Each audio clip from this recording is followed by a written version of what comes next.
Electoral bond महाघोटालों का supremo है और जनता में ये गारंटी कि इस बार भारतीय जनता पार्टी जा रही है। मैं प्रेस के लोग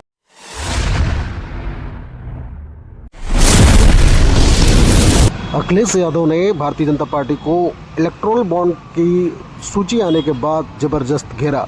उन्होंने कई सारे ऐसे आरोप लगाए, वैक्सीन की कंपनी को लेकर करोड़ का खर्चा जो है भारतीय जनता पार्टी को लेकर तंज कसा है। आइए, ये बहुत सारी जानकारी अब आ रही है।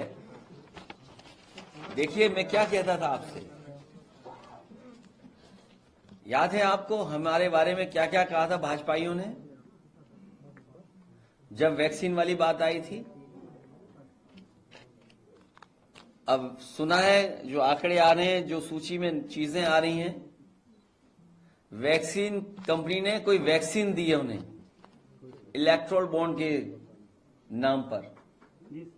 कितने करोड़ की है वो? 505 करोड़। सोचिए आप, वैक्सीन लगवाने वाली कंपनी से 500 करोड़ रुपए लिए, इसीलिए जबरदस्ती हमें और आपको वैक्सीन लगवाई जा रही थी। हम तो बच गए, बाकी जनता सब मिलने लग गई।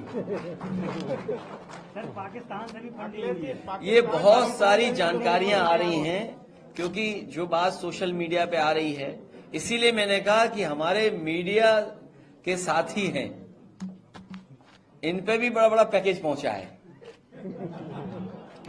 इन्हें भी इलेक्टोरल बॉन्ड के बहाने बहुत बड़ा पैकेज मिला है और कई मौकों पर कहा, एक चैनल है ये सुबह उठता है तो हमारे खिलाफ ही चलाता है।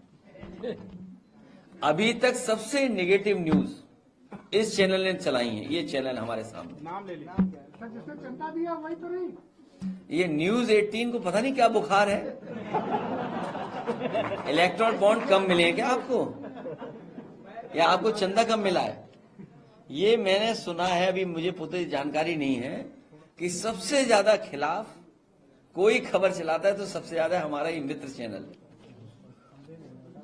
इसलिए बहुत सारी जानकारी मिल रही है और सोशल मीडिया पे चल रही है। मुझे उम्मीद है हमारे पत्रकार साथी भी जिस तरीके से और लोगों के पीछे पड़ जाते थे, इस बार इलेक्टोरल बॉन्ड्स के पीछे पड़ करके सच्चाई जनता तक पहुंचाएंगे।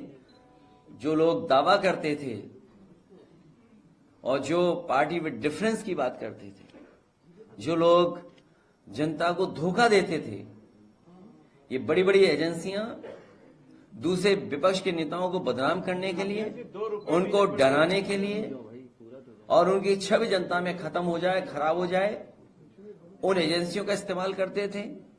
और वही एजेंसियों का इस्तेमाल कर रहे हैं बड़े बड़े उद्योगपतियों से वसूलने के लिए। तो सोचिए, कोई कल्पना कर सकता है कि आपकी एजेंसियां विपक्ष को परेशान करने के लिए, विपक्ष को बदनाम करने के लिए और खुद के लिए इलेक्टोरल बॉन्ड लेने के लिए इस्तेमाल कर रहे हैं? ऐसा दुनिया के लोकतंत्र में नहीं होता होगा। ये लोकतंत्र को जिस तरीके से अपमानित करने का काम किया और बाबा साहब भीमराव अम्बेडकर जी के दिया हुआ संविधान,